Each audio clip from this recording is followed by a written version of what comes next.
ధన్యులుగా మనలను మలచే పరమ భోజ్యమిది. పునీతులుగా మనలను మార్చే పవిత్ర పానమిది. ప్రభు బోధించిన అష్టభాగ్యములను పాటింపచేసే జీవాహారమిది. ప్రభు బోధించిన అష్టభాగ్యములను పాటింపచేసే జీవాహారమిది. ధన్యులం ధన్యులం ధన్యులం ధన్యులం. సహోదరి సహోదరులారా, దేవుని బిడ్డలారా, ఈరోజు సామాన్య 19వ ఆదివారాన్ని మనం కొనియాడుతూ ఉన్నాం. ఈ 19వ సామాన్య ఆదివారంలో భగవంతుడు మనతో తన వాక్కు ద్వారాగా మాట్లాడుతూ ఉన్నాడు. తన వాక్కు ద్వారాగా మనతో సంభాషిస్తూ ఉన్నాడు. మన దేవుని బిడ్డలుగా ఏ విధంగా జీవించాలో, దేవుని సేవకులుగా ఏ విధంగా జీవించాలో మనకు స్పష్టంగా ఏలియా ప్రవక్త ద్వారాగా మనకు బోధిస్తూ ఉన్నారు. ఈ రోజు మొదటి పట్టణాన్ని చదువుతూ ఉన్నాం. మనమందరం కూడా మొదటి పట్టణంలో భగవంతుడు అంటూ ఉన్నాడు ఏలియా ప్రవక్తతో. ఏ విధముగా రాజుల మొదటి గ్రంథం తీసుకుంటే, రాజుల మొదటి గ్రంథంలో 19వ అధ్యాయము 4వ వచనం నుంచి 7వ వచనం వరకు, ఈ అధ్యాయంలో ఈనాటి పట్టణంలో ఏలియా ప్రవక్త ప్రియమిత్రులారా, సహోదరి సహోదరులారా, ఒక అద్భుతమైన సంఘటన చేస్తూ ఉన్నాడు ఆయన. ఈరోజు మొదటి పట్టణాన్ని, దాని సందర్భాన్ని, అంతకు ముందు జరిగినటువంటి సంఘటనని మనం ధ్యానం చేసినట్లయితే, మతపరస్తులైనటువంటి ఇశ్రాయేలు ప్రజలను తిరిగి ప్రభువు చెంతకి చేర్చాలి. యావే ప్రభు ఒక్కడే ఈ ప్రపంచంలో భగవంతుడు దేవుడు అని నిరూపించడం కోసం ప్రియ దేవుని బిడ్డలారా, కార్మెలు కొండ మీద ఏలియా ప్రవక్త దహన బలిని ఒకటి ఏర్పాటు చేసుకున్నాడు. ఆ రోజుల్లో అహాబు రాజు జెజెబెల్ రాణి యావే ప్రభు యొక్క మతాన్ని, యోధా మతాన్ని ప్రశ్నపెట్టించి, యోధా మతానికి పోటీగా, దానికి వ్యతిరేకంగా బాలు మతాన్ని, బాలు దేవతని ప్రతిష్ఠించారు ఇశ్రాయేలు దేశంలో. ఆ బాలు దేవుడికి ధూపదీప నైవేద్యాలు వేయడానికి 450 మంది ప్రవక్తల్ని ఈ జెజెబెల్ రాణి పోషిస్తూ ఉంది, పెంచుతూ ఉంది. 50 దేవుని యొక్క దేవాలయాలు, మండపములు, అర్పణ బలిపీఠములు అన్ని కూడా శిథిలావస్థకు చేరుకున్నాయి. ఈ విధంగా ఇటువంటి దుర్భరమైన పరిస్థితులు చూసినటువంటి ఏలియా ప్రవక్త ఎలాగైనా కానీ మత సంస్కరణ జరగాలి, మరలా ప్రజలందరూ కూడా యావే ప్రభు దగ్గరికి రావాలి, యావే ప్రభు నిజమైన దేవుడు, ఆయన ఒక్కడే ప్రభువు అని నిరూపించడం కోసం ఒక సవాలు విసిరాడు ఏలియా ప్రవక్త. కార్మెలు కొండ మీద అందరినీ కూడా సమావేశం అన్నాడు. ఆ కార్మెలు కొండ మీద యావే ప్రభు నిజమైన దేవుడు అని బలి సమర్పణ ద్వారాగా ఏలియా నిరూపించాడు. ప్రియమిత్రులారా, అప్పుడు ఇశ్రాయేలు ప్రజలందరూ అక్కడ ఒప్పుకున్నారు, యావే ప్రభు నిజమైన దేవుడు, ఆయన ఒక్కడే ప్రభువు, ఆయన ఒక్కడే భగవంతుడు, he is the only one God అని తెలుసుకున్నారు ఇశ్రాయేలు ప్రజలందరూ కూడా. అప్పుడు ఏలియా ప్రవక్త వారు దేవుడు పూజించేటువంటి 400 మంది ప్రవక్తల్ని వధించాడు కార్మెలు కొండ మీద. ప్రియ సహోదరి సహోదరులారా, ఈ విధంగా చూసుకుంటే ఇది మొదటి పట్టణంలో మనం వినేటువంటి వాక్యానికి సందర్భం. ఈ విధంగా ఏలియా ప్రవక్త తాను పెంచి పోషించేటువంటి వారు దేవుడు కొలిచిన ప్రవక్తలందరినీ కూడా వధించాడు అనే విషయము జెజెబెల్ రాణి చెవిలో పడింది. జెజెబెల్ రాణి కోపద్రిక్తురాలై ఆమె ప్రతిజ్ఞ పడింది, 24 గంటల్లో ఏలియా ఎక్కడున్నా కానీ నేను చంపేస్తాను అనేటువంటి నిర్ణయం తీసుకుంది ఈ జెజెబెల్ రాణి. ఈ మాట విన్నటువంటి ఏలియా ప్రవక్త భయపడిపోయాడు, ప్రాణాన్ని గుప్పిట్లో పెట్టుకుని పారిపోతూ ఉన్నాడు. అలసిపోయి ఒక రేగు చెట్టుగా నిద్రపోతూ ఉన్నాడు. ప్రియ సహోదరి సహోదరులారా, ఇది ఈ ఆదివారం మనం చదువుకున్నటువంటి గ్రంథము సారాంశం. ఈ విధముగా రేగు చెట్టుగా నిద్రపోయేటువంటి ఏలియా ప్రవక్త దేవుని చిత్త ప్రకారంగా ఇశ్రాయేలు ప్రజలందరూ కూడా యావే ప్రభువే నిజమైన దేవుడని నిరూపించాడు. కూడా ఈరోజు మొదటి పట్టణంలో మనం 3 ముఖ్యమైన విషయాలు మనం గుర్తుంచుకోవాలి, తగ్గించాలి. 3 ముఖ్యమైన విషయాలు.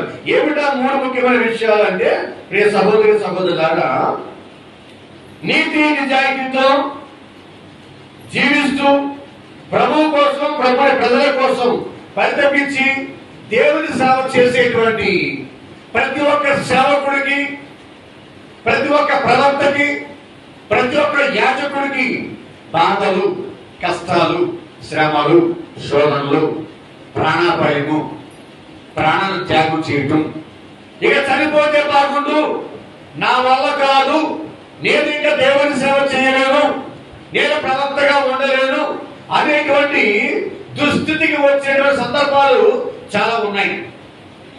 బైబిల్ గ్రంథ పట్టణాలు మనం చూస్తే కనుక ఈ బాధలు అనేవి, ఈ కష్టాలు అనేవి, ఈ శ్రమలు అనేవి, శోధనలు అనేవి దేవుని సేవకులకు రాక తప్పదు అనేది మొదటి విషయం మనం గుర్తుంచుకోవాలి. అందుకే ఏలియా అంటూ ఉన్నాడు, చదువుతూ ఉన్నా కదా మన మొదటి పట్టణంలో ఏలియా ఇవన్నీ 19వ అధ్యాయం 4వ వచనంలో, మొదటి రాజుల గ్రంథం 19వ అధ్యాయం 4వ వచనంలో ఏలియా అంటున్నాడు. గమనించండి, చదవండి ఒకసారి. తానొక్కడే అరణ్యమున ఒక రోజు ప్రయాణం సాగించను. ఆ అడవిలో ఒక రేగు చెట్టు కింద కూర్చుండి ప్రాణములు విడవగోరెను. గమనించండి, ప్రాణములు విడవగోరెను. ప్రభు ఈ బాధలిక చాలు, నా ప్రాణాలు తీసేసుకోండి. మా పూర్వుల కన్నను. గమనించండి, ఇక్కడ ఈ బాధలిక చాలు, నా ప్రాణం తీసేసుకోండి, ఇక నా వల్ల కాదు, నేను బ్రతుకుండి ఈ సేవ చేయలేను అనేటువంటి నిర్ణయానికి వచ్చేసాడు ఏలియా ప్రవక్త. అలాగే ఇక్కడ మనం గమనిస్తూ ఉన్నాం. ఇంకొక వచనం కూడా చదవండి. సంఖ్యాకాండము 11వ అధ్యాయము 14-15 వచనం చదవండి. ఇక్కడ మోషే ప్రవక్త అంటూ ఉన్నాడు. చదవండి మళ్ళీ. ఈ ప్రజల బాగోగులను పరామర్శింపవలసిన బాధ్యతను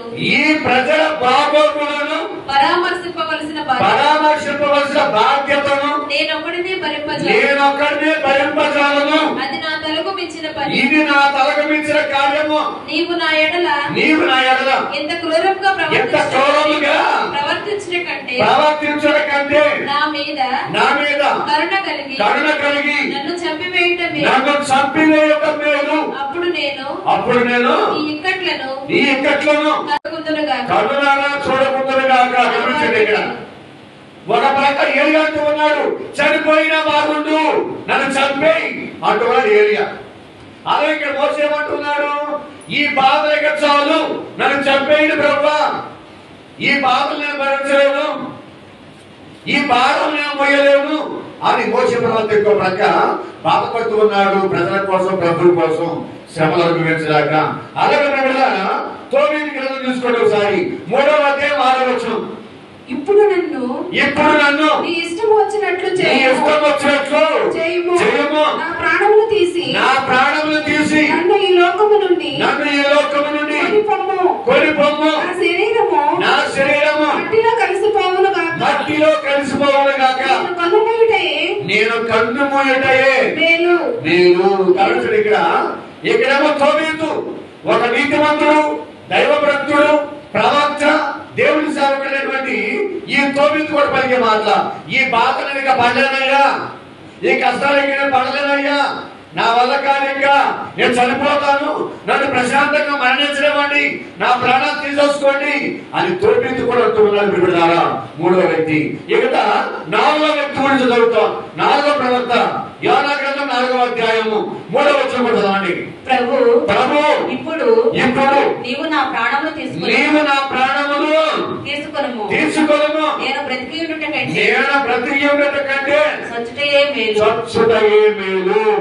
గమనించండి, ఇక్కడ ఈ నలుగురు కూడా దేవుని సేవకులే.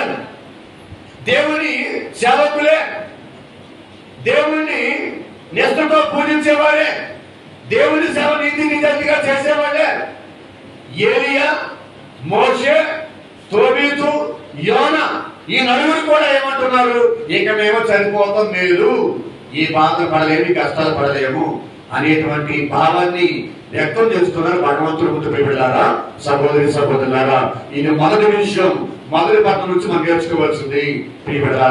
రెండో విషయం ఏంటంటే దేవుని సేవకు ప్రియలారా గుర్తుంచుకోవాల్సింది, దేవుని బిడ్డలు గుర్తుంచుకోవాల్సింది, సకల ప్రాణ పోషకులు భగవంతుడే. God is our sustainer.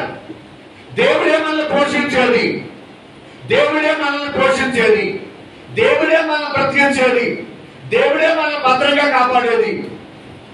ఇక్కడ ఏలియా ప్రవక్త భయంతో చనిపోయినా బాగుండు అని అలసిపోయి సొలసిపోయి రేగు చెట్టు మీద నిద్రపోతూ ఉంటే దేవదూత వచ్చి తట్టి లేపుతూ ఉంది, ఏలియా లేగు, ఈ రొట్టె తిను, ఈ నీరు త్రాగు అని 3 సార్లు ఏలియాని తట్టి లేపి రొట్టెని ఇచ్చింది, మంచినీళ్ళు ఇచ్చింది.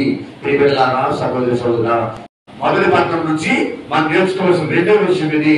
మరి మూడో విషయం ఏంటంటే దేవుని సేవకులు మరియు ప్రతి ఒక్కరూ కూడా ప్రియలారా వివిధ రకాలైనటువంటి అనుభవాలకి లోనవుతూ ఉంటాం. మనం we encounter different experiences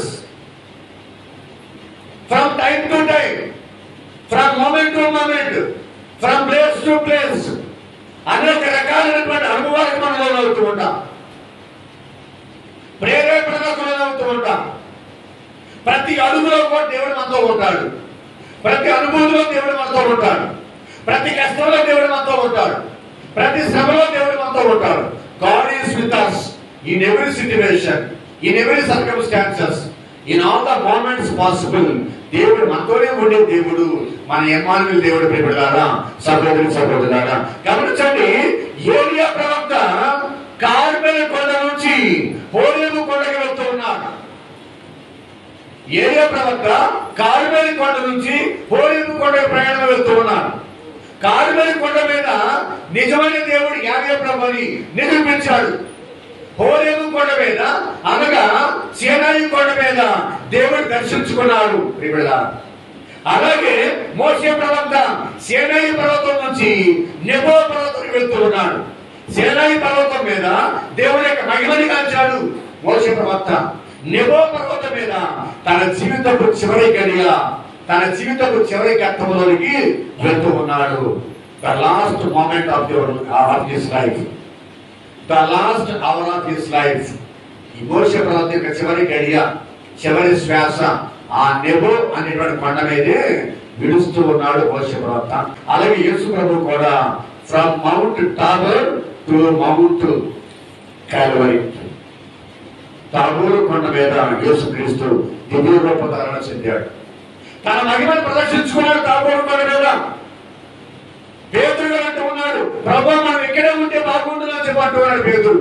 కానీ యేసు ప్రభు అంటున్నాడు, ఇక్కడే ఉంటాం కాదు, మళ్ళీ మనం ఇంకొక పర్వతం ఎక్కాలి. అదే పర్వతం, అది కల్వరి కొండ మనం ఎక్కాలి పేతురు. ఇది మహిమ కలిగిన పర్వతం, అది శ్రమలతో కూడిన పర్వతం, అవమానంతో కూడిన పర్వతం, ప్రాణత్యాగంతో కూడిన పర్వతం. అది లోకరక్షణ కోసం నేను ప్రాణత్యాగం చేయాలి. This is one experience and that is another experience. అనుభవాలు మనతో ఉంటాయి, ఆ అనుభవాల్లో దేవుడు కూడా మనతో ఉన్నాడు. మొదటి పట్టణంలో మనం ఈ 3 విషయాలు జ్ఞాపకం ఉంచుకొని మనం ధ్యానం చేస్తూ ఉంటాం ప్రియలారా, సహోదరి సహోదరులారా.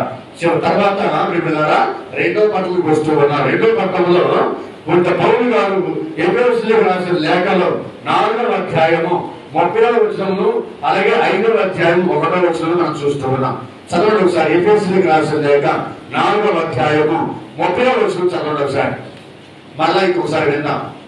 దేవుని పవిత్రాత్మను విచారమున ముచ్చరాదు ఏలైనా ఆత్మ మీపై దేవునకు ఉన్న యాజమాన్యమునకు చిహ్నము కదా.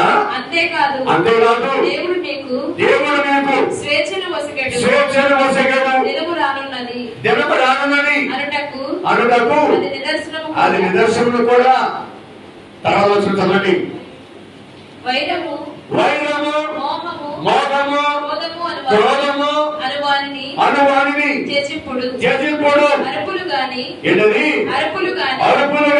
అవమానములు గాని ఇక ఉండరాదు. ఏ విధమైన ద్వేషభావము ఉండరాదు. దానికి బదులుగా పరస్పరము, గమనించండి, దానికి బదులుగా పరస్పరము దయను మృదుత్వమును ప్రదర్శింపుడు. ఎఫెసీయులకు రాసినటువంటి లేఖను ఆ ఎఫెసీ ప్రజలకు చక్కని బోధ చేస్తున్నాడు.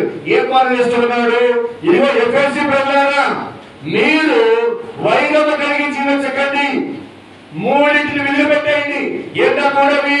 వైరాన్ని వదిలిపెట్టేయండి, మోహాన్ని వదిలిపెట్టేయండి, ద్వేషభావాన్ని వదిలిపెట్టేయండి. వైరము, మోహము, క్రోధము, ద్వేషభావము, వీటిని మీరు వదిలిపెట్టేసేయండి. ఒక సంఘంగా, ఒక సమాజంగా, దేవుని బిడ్డలుగా జీవించేటువంటి మీకు వైరం ఉండకూడదు, మోహం ఉండకూడదు, ద్వేషభావం ఉండకూడదు. వీటికి బదులుగా మీకేముండాలి? దయ ఉండాలి, క్షమాపణ ఉండాలి, స్నేహభావం ఉండాలి, ప్రేమ కలిగి జీవించాలి, పరస్పరమైనటువంటి అన్యోన్య సహవాసం కలిగి జీవించాలి. అది పౌలు గారు చెప్పేటువంటి చక్కనటువంటి భావాలు ప్రియపడారా సహోదరి సహోదరులారా. ఇక్కడ దావీదు మహారాజు ఒక చక్కని మాట అంటూ ఉన్నాడు. చదవండి 133వ కీర్తన 1వ వచనం తీసుకోండి. సోదరులందరూ కూడి ఐకమత్యముతో జీవించుట చాలా మంచిది, చాలా రమ్యమైనది. అట్టి జీవితము అహరోను తల మీద నుండి గడ్డము నుండి కాలి అతని అంగి మెడపట్టి మీద పడు విలువగలిగినటువంటి అభ్యంగన తైలం వంటిది. గట్టి సంప్రదాయం దేవుడికి ఒకసారి, గట్టి సంప్రదాయం దేవుడికి ఒకసారి. ఏ విధముగా సహోదరులు కలిసి ఉండటం చాలా రమ్యమైనటువంటిది. సహోదరులు కలిసి ఉండటం చాలా రమ్యమైనటువంటిది, చూడముచ్చటగా ఉంటది, అద్భుతంగా ఉంటది. ఎంత బాగుంటుందో సహోదరులందరూ కూడా కలిసి ఉండటం, సంఘస్థులందరూ కూడా కలిసి ఉండటం, వీళ్ళందరూ కూడా కలిసి ఉండటం. అది ఎటువంటిదంటే అహరోను తల మీద నుంచి, అహరోను గడ్డ మీద నుంచి, అహరోను ధరించినటువంటి యాజకత్వపు వస్త్రాల మీదుగా జారి వాడేటువంటి అభిషేక తైలం వంటిది, అంత రమ్యమైనటువంటిది, అంత మధురమైనటువంటిది అని చెప్పని దావీదు మహారాజు అంటూ ఉన్నాడు. బిడ్డలారా, సహోదరి సహోదరులారా, ఇక్కడ 30వ వచనంలో పౌలు గారు అంటూ ఉన్నాడు, మీరు పవిత్రాత్మ సర్వేశ్వరుని బాధ పెట్టబాకండి. ఎఫెసీ పత్రిక 4వ అధ్యాయం 3వ వచనం అంటూ ఉన్నాడు ఏమని? మీరు పవిత్రాత్మ సర్వేశ్వరుని బాధ పెట్టబాకండి. Don't grieve the holy spirit. పవిత్రాత్మ సర్వేశ్వరుని బాధ పెట్టబాకండి, దుఃఖానికి గురి చేయకండి, మానసిక క్షోభకు మీరు గురి చేయకండి. ఎందుకంటే దీనివల్ల మీరు మనం గురి చేస్తున్న పవిత్రాత్మ సర్వేశ్వరుని బాధకే మనలో ఉన్నటువంటి వైరం ద్వారాగా, మనలో ఉన్నటువంటి మోహము ద్వారాగా, మనలో ఉన్నటువంటి ద్వేషభావం వలన పవిత్రాత్మ సర్వేశ్వరుని మనం బాధపెడుతున్నాం. ఎందుకని బాధపెడుతున్నాం? ఎలా బాధపెడుతున్నాం అంటే జ్ఞానస్థాన సమయంలో, భద్రమైన అభ్యంగన సమయంలో, పాప సంకీర్తన చేసిన సమయంలో, దివ్య సంస్కారం స్వీకరించిన సమయంలో ఆ పవిత్రాత్మ సర్వేశ్వరుడు మన జ్ఞానవరాలను అనుగ్రహిస్తూ ఉన్నాడు, పవిత్రాత్మ అనుగ్రహాలను మనకు దయచేస్తూ ఉన్నాడు. అభిషేక తైలంతో మన అధ్యయనం చేసుకుని మన దేవుని బిడ్డలుగా చేస్తున్నాడు పవిత్రాత్మ సర్వేశ్వరుడు. మరొటువంటి జ్ఞానవరాలు, ఫలాలు, అనుగ్రహాలు, ఈ అభ్యంగనము అన్ని కూడా వృధాయిపోతూ ఉన్నాయి, మలినమైపోతూ ఉన్నాయి, పాడు చేసుకుంటూ ఉన్నాం, నాశనం చేసుకుంటూ ఉన్నాం.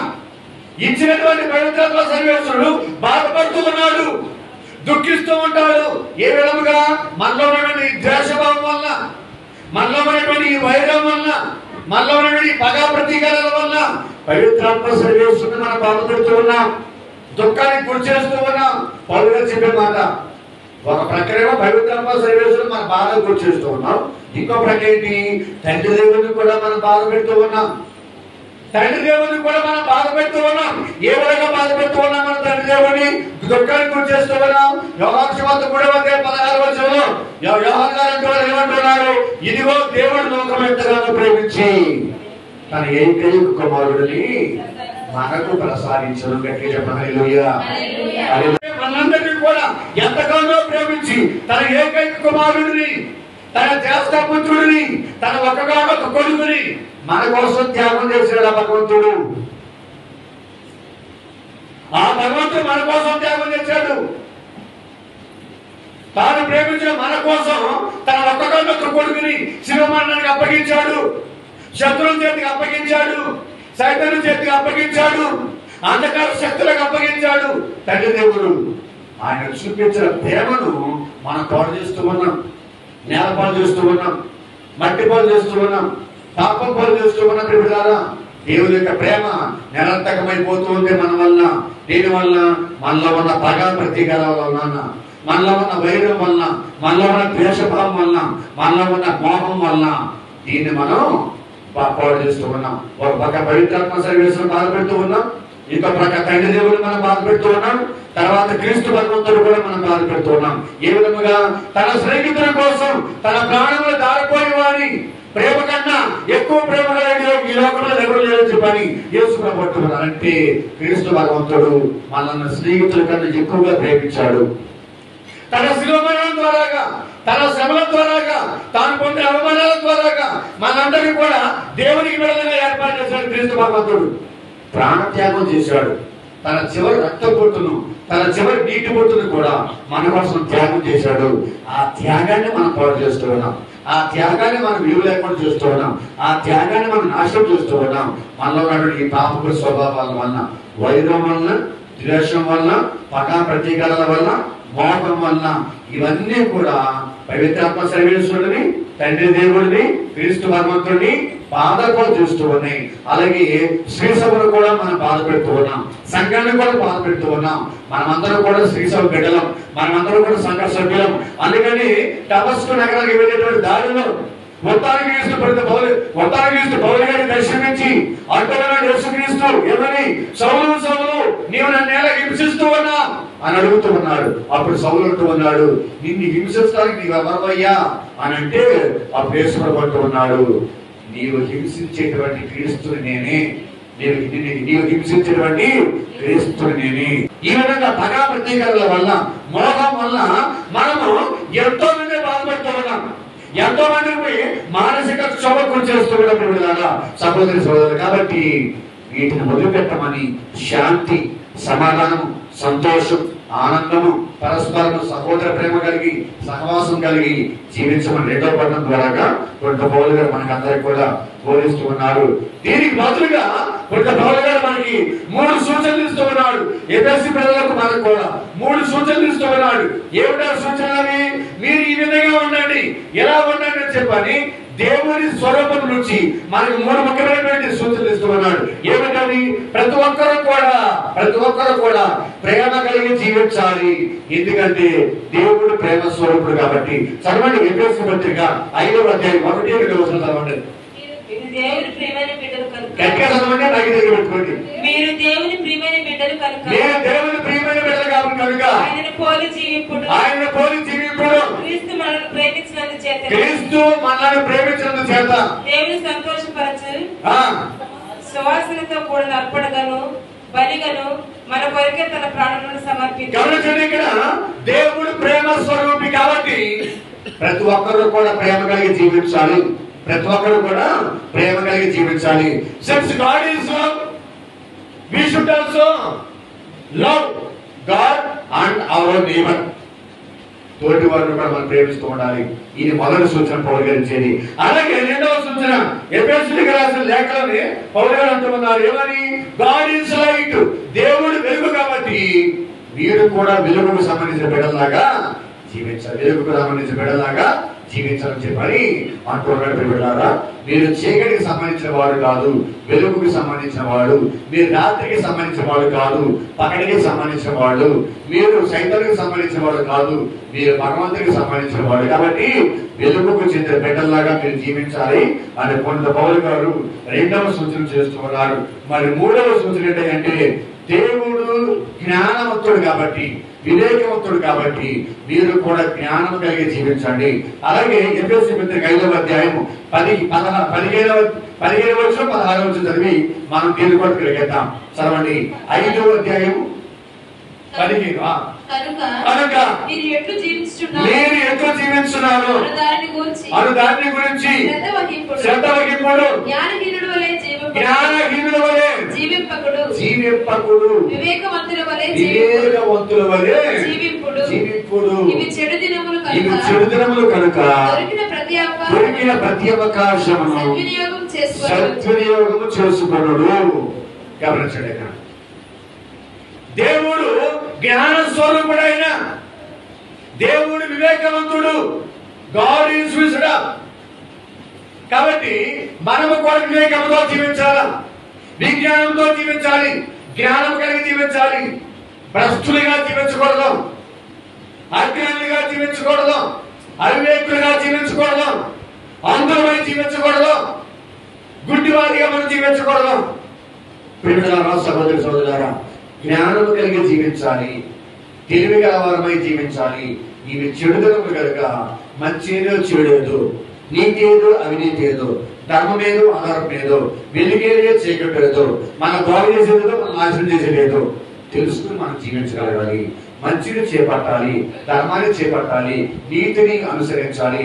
ఆ విధంగా జ్ఞానవంతులమై మనం జీవిస్తే దేవుడు మనపై తక్కువ కొనబడిస్తాడని చెప్పని కొంత పౌలుగా రెండవ పట్ల మనం బోధిస్తున్నారు. మరి మూడవదిగా సుశేషులకు వస్తూ ఉన్నాం. ఈ సుశేషం అనేది ద్వేషభావం వలన, ఈ విధంగా పగా ప్రతీకరణ వల్ల, మోహం వల్ల మనము ఎంతో మంది బాధపడుతూ ఉన్నాం.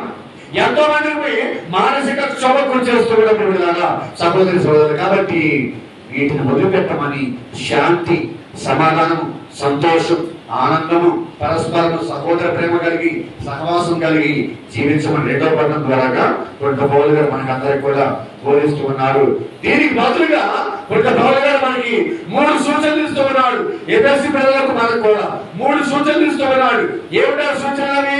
మీరు ఈ విధంగా ఉండండి, ఎలా ఉండండి అని చెప్పని దేవుని స్వరూపం నుంచి మనకు 3 ముఖ్యమైనటువంటి సూచనలు ఇస్తూ ఉన్నాడు. ఏమిటది?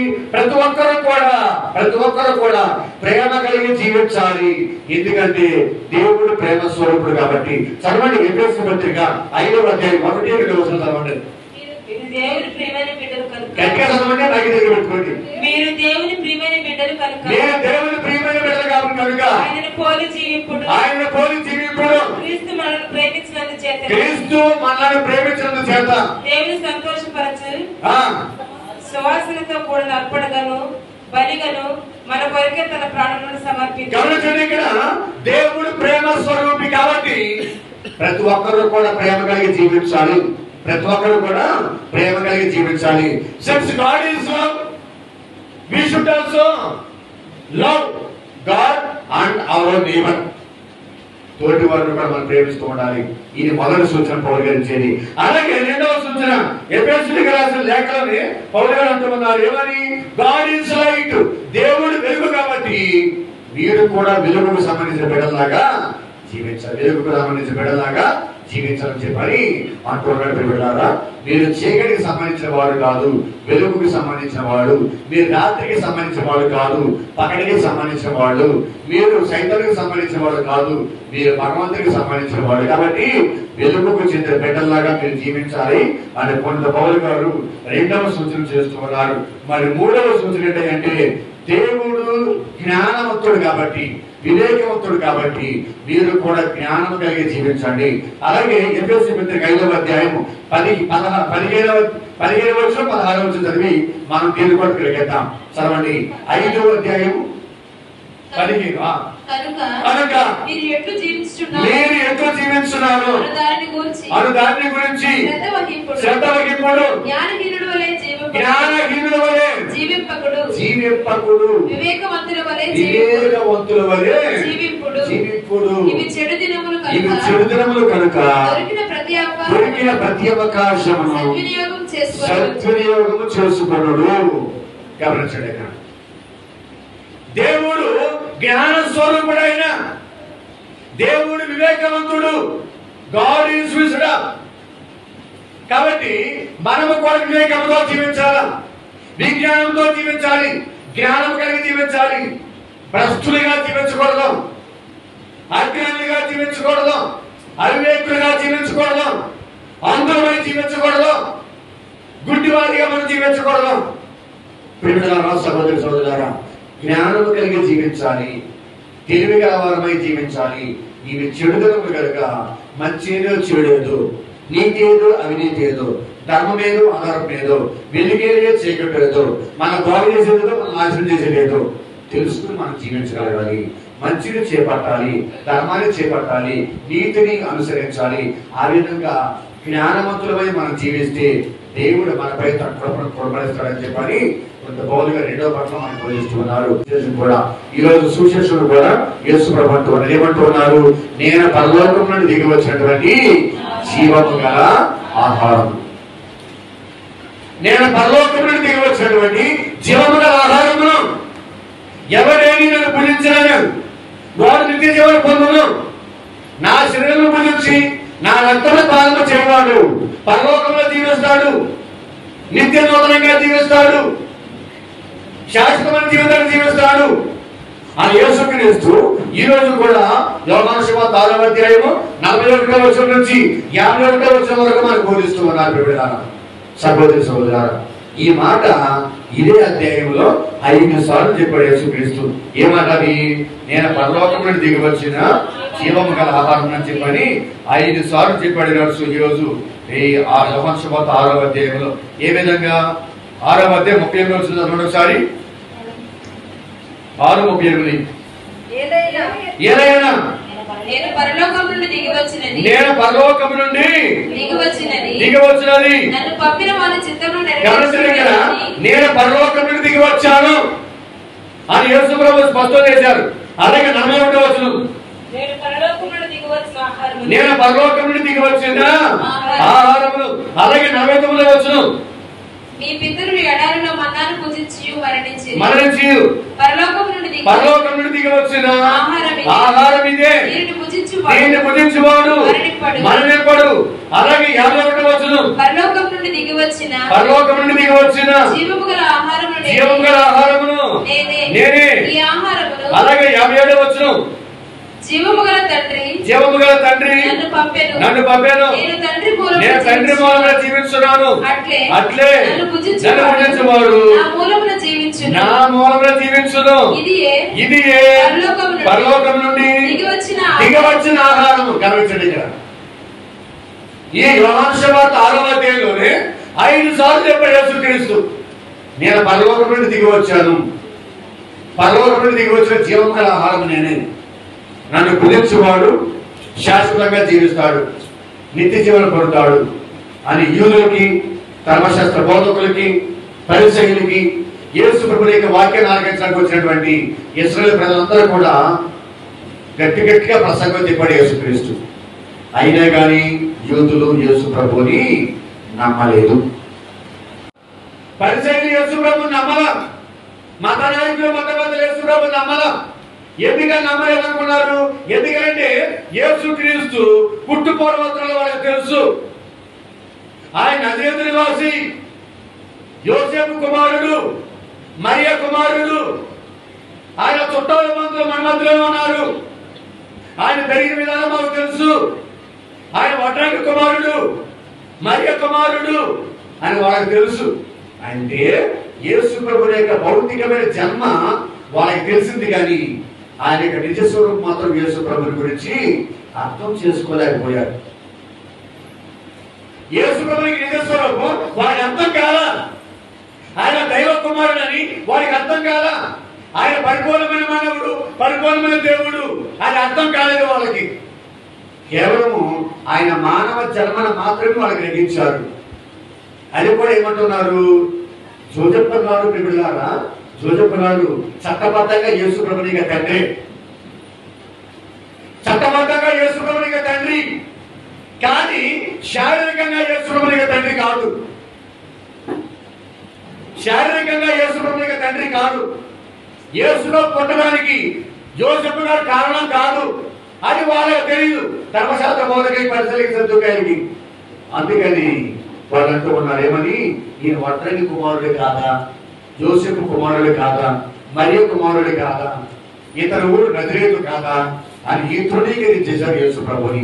ప్రియ సహోదరి సహోదరులారా, నతానియేలు మొట్టమొదటిసారిగా యేసు ప్రభు దగ్గరికి వచ్చినప్పుడు యేసు ప్రభుని చూసి అంటున్నాడు, ఏమంటున్నాడు, నజరేతు నుంచి ఏదైనా మంచి రాగలదా అంటున్నాడు నతానియేలు. లేదా బర్తలోమేయు, నజరేతు నుంచి ఏదైనా మంచి రాగలదా అంటున్నాడు యేసు ప్రభుని ఉద్దేశించి. అంటే అర్థమేంటి, యేసుక్రీస్తు నజరేతు నుంచి వచ్చాడు అని చెప్పని అనుకున్నాడు నతానియేలు లేదా బర్తలోమేయు. అలాగే పొరపాటుగా అనుకున్నాడు ఎవరో పిలాతు కూడా శిలువ మీద యేసు ప్రభు నుంచి ఉద్దేశించి రాపించాడు 4 అక్షరాలు, ఏమని, నజరేతు నివాసి యోధుల రాజు, నజరేతు నివాసి యోధుల రాజు అని రాపించాడు యేసు ప్రభుని శిలువపై భాగంలో. గట్టి చెప్పండి, హల్లెలూయా, హల్లెలూయా, హల్లెలూయా, హల్లెలూయా, హల్లెలూయా. కాబట్టి యేసుక్రీస్తు నజరేయుడని మాత్రం తెలుసు అందరికీ, కానీ యేసుక్రీస్తు బెత్లెహేము వారసుడని తెలియదు. బెత్లెహేమైనటువంటి రొట్టెల గృహమైనటువంటి ఆ బెత్లెహేములో పుట్టాడని తెలియక ప్రియలారా పొరపాటుగా అనుకుంటూ ఉన్నాను. రొట్టెల గ్రామమైన బెత్లెహేము నుంచి వచ్చిన యేసుక్రీస్తు ఆయనే ఒక రొట్టెగా, ఆయనే ఒక జీవాహారంగా ఈ మానవ ప్రజలందరూ జీవించడానికి తన శరీరాన్ని, తన రక్తాన్ని తిరిగి భోజనంగా మనకు ప్రసాదిస్తూ ఉన్నాడు. ప్రియ సహోదరి సహోదరులారా, ఈ విధంగా మనం ఈరోజు సువిశేషం నుంచి మనం ధ్యానం చేయవలసిన విషయాలు ఏంటంటే, ప్రతిరోజు మనం భోజనం చేస్తూ ఉన్నాం, ప్రతి పూట మనం ఆహారం తీసుకుంటూ ఉన్నాం, ప్రతిరోజు కూడా మనం చక్కగా అన్నపానీయం తీసుకుంటూ ఉన్నాం. ప్రియలారా, అన్నపానీయం తీసుకునేటువంటి సమయంలో మనం వాడు గుర్తుపెట్టుకోవాలి, మనం తినేటువంటి ఆహారం అనేది మన బాడీలో కలిసిపోతా ఉంది, నరనరాల్లో కలిసిపోతా ఉంది, ప్రతి కండలో కలిసిపోతూ ఉంది, ప్రతి ఎముకలో కలిసిపోతూ ఉంది, మన దేహంలో కలిసిపోతూ ఉంది, మన ప్రతి విషయంలో కూడా కలిసిపోతూ ఉంది. మనం తీసుకునేటువంటి ఆహారం శక్తినిస్తూ ఉంది, బలాన్నిస్తూ ఉంది, ఓరటనిస్తూ ఉంది, జీవాన్నిస్తూ ఉంది, బ్రతికిస్తూ ఉంది. అలాగే మనం ప్రతిరోజు తీసుకునేటువంటి దివ్య సత్ప్రసాదము, మనం ప్రతిరోజు తీసుకున్నటువంటి దివ్య సత్ప్రసాదం, ప్రతి ఆదివారం స్వీకరించినటువంటి దివ్య సత్ప్రసాదం కూడా మన దేహంలో, మన ఆత్మలో భాగమైపోవాలా. The Eucharist and the blood and the body of Jesus Christ should become the part and parcel of our life. మన దేహాత్మలో ఒక భాగమైపోవాలి, మన జీవితంలో ఒక భాగమైపోవాలి, మన నడవడిలో ఒక భాగమైపోవాలి, మన ఆలోచనలో ఒక భాగమైపోవాలి, మన ఆత్మలో ఒక భాగమైపోవాలి, మన హృదయంలో ఒక భాగమైపోవాలి. అనగా ప్రతిరోజు దివ్య సత్ప్రసాదం తీసుకోవడం వలన మనం పూర్తిగా దేవునిలాగా మారిపోవాలి, క్రీస్తులాగా మారిపోవాలి. We should become another Christ. ఆల్తో క్రీస్తులాగా మారిపోవాలి. అందుకనే దివ్య పూజ ప్రతిరోజు, అందుకనే దివ్య పూజలు వాక్య పరిచర్య, అందుకనే ప్రతి ఆదివారం దివ్య పూజ పని. సాములోని పని పాత ఏమీ లేక, విచారణకులు పని పాత లేక విషపోవాలి, మానవ స్వభావం పోయి దైవ స్వభావం అయిపోవాలి. We all should become gods. మనం దేవునిలాగా మారిపోవాలి, దేవుని దేవతలాగా మారిపోవాలి, దేవుని పునీతులాగా మారిపోవాలి, దేవుని బిడ్డలాగా మారిపోవాలి. వసుదైవ కుటుంబంలో, దేవుని కుటుంబంలో దేవుని బిడ్డగా తయారవ్వాలి మనం. అదే ఉద్దేశం దివ్య సత్ప్రసాదం అంటే, క్రీస్తు ప్రభువుకి శరీరం రక్తం అంటే. అందువల్ల ప్రియలారా, అదే ఈనాడు మనం ధ్యానం చేయవలసింది. నా శరీరం గురించి నా రక్తం పానం చేయవాడు నిత్య జీవనం పొందును అని ప్రభు పిలుపునిస్తున్నాడంటే దానికి బలమైన కారణం అదే. నేను వస్తున్నామా పోతున్నామని కాదు, వచ్చామా వెళ్ళామని కాదు, కానీ మొదటి కొరింథీ పత్రిక 11వ అధ్యాయము 25, 26, 27 వచనాల్లో కొంత పౌలు గారు చెబుతున్నారు. యేసు ప్రభు కరాత్రి భోజనం రోజున ఏ విధంగా దివ్య ప్రసాదం స్థాపించారో కొంత పౌలు గారు స్పష్టీకరిస్తున్నాడు పిల్లలారా. కాబట్టి మనము మలినమైనటువంటి హృదయాలతో, మలినమైనటువంటి మనసులతో, మలినమైనటువంటి ఆత్మలతో దివ్య ప్రసాదం స్వీకరించుకుని మనం దేవుడిని భంగపాలు చేయకూడదు, దేవుని మనసును గాయపరచకూడదు. దివ్య పూజలో పాల్గొన్న ప్రతిసారి కూడా చాలా జాగ్రత్తగా దివ్య పూజలో పాల్గొనాలా. మనం చాలా చక్కగా దివ్య పూజలో పాల్గొనాలా. ప్రభువుని స్వీకరించబోతున్నాం, యేసు ప్రభుని స్వీకరించబోతున్నాం. దివ్య ప్రసాద నాథుడు ఉన్నాడు. ఈ దివ్య పూజలో అపమ రూపంలో ద్రాక్షరసం రూపంలో జాగ్రత్తగా ఉండాలి, పరిశుద్ధంగా ఉండాలి, పవిత్రంగా ఉండాలి. అందుకని ఈ ఉపవాస ప్రార్థన కోటలని ప్రతిరోజు దివ్య పూజలు, ప్రతి ఆదివారం దివ్య పూజ బలి, కుటుంబ ప్రార్థనలు, దీక్షలు, పుణ్యక్షేత్ర యాత్రలు ఇవన్నీ కూడా మనల్ని దేవుళ్ళుగా మార్చడానికి, దేవుని కుటుంబంలో సభ్యులుగా మార్చడానికి, దేవుని యొక్క కుమారులు కుమార్తెలుగా మార్చడానికి ఇవన్నీ కూడా. కాబట్టి ఇది దృష్టిలో ఉంచుకుని మనమందరం కూడా యేసు ప్రభువు యొక్క శరీరాన్ని, యేసు ప్రభువు యొక్క రక్తాన్ని చక్కగా స్వీకరిద్దాం. భగవంతుడు మనకి దీవెనలు ఇవ్వాలి, మనమందరం పరలోక రాజ్యానికి చేరుకోవాలి. అందరూ తల వంచండి, కళ్ళు మూసుకోండి. అందరూ తల వంచండి, కళ్ళు మూసుకోండి. ప్రార్థన చేద్దాం. అందరూ కూడా తల వంచండి, కళ్ళు మూసుకోండి. ఒకసారి అడగండి ప్రభుని, దేవా ఈనాటి దివ్య గ్రంథ పఠనాలు మాకు చక్కని సందేశం అందిస్తున్నాయి తండ్రి. మమ్మల్ని దీవించండి, మమ్మల్ని ఆశీర్వదించండి. ఏలియా ప్రవక్త ద్వారాగా, పునీత పౌలు గారి ద్వారాగా, మీ కుమారుడు క్రీస్తు ప్రభుని ద్వారా మాకు గొప్ప సందేశం ఇచ్చావు తండ్రి. మీకు మా ఎడలో ఉన్నటువంటి ప్రేమానురాలు, ఆప్యాయతలు అనిర్వచనీయమైనటువంటి ప్రభువు, వెలకట్టలేనటువంటివి, కొలవలేనటువంటివి, అంతటి నిక్కుటమైన ప్రేమ కలిగి ఉన్నారు మా ఎడల. ఈ వందనాలు, స్తోత్రాలు తండ్రి. ఇదిగో మా యేసయ్య, నీ వందనాలు. మా కోసం మీరు ప్రాణత్యాగం చేసి ఉన్నారు.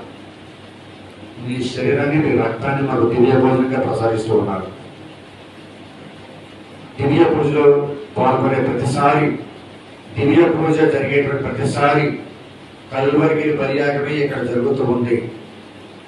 దాని కొనసాగింపే ఈ దివ్య పూజ బలి అని మేము గ్రహించుకొని, దివ్య పూజలో మీరు ఏం చేసి వస్తున్నారనే విషయాన్ని గ్రహించి మేము జ్ఞానం గలవారమై, తెలివి గలవారమై, వివేకము గలవారమై జీవించే భాగ్యాన్ని మాకు ఇవ్వండి యేసయ్య.